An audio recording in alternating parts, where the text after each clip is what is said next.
tactical swaps. The next method that I'm going to cover for potentially changing the way you eat and drink is what I call tactical swaps.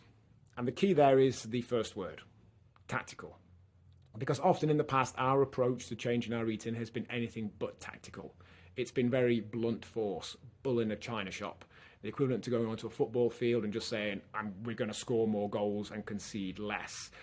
Doesn't mean it wouldn't work, doesn't mean it wouldn't lead to the required result, but it's not a great approach, and it's probably going to go down the same way it did last time, which probably didn't lead to the result that we desired. Tactical swaps are ones that we're, give or take, just as happy to make. So they take approximately the same amount of time, effort, money. They're just as convenient. We like them, give or take, just as much. But for whatever measure, they contribute more towards our progression to our goals. So for most people, they'll be lower calorie for a similar portion size. If our approach requires us to not eat stuff that we like and to force ourselves to eat stuff that we don't, that is possibly also less convenient and more expensive, it's not going to happen long term.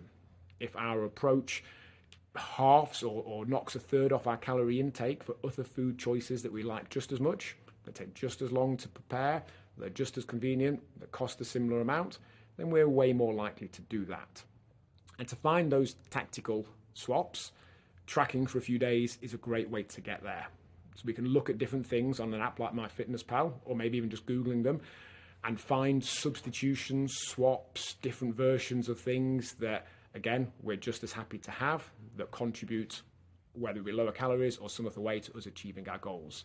But one more time, the key is tactics, an approach that we're just as likely to do that's potentially, theoretically, suboptimal to a different approach that's hard work that we don't do, will always win.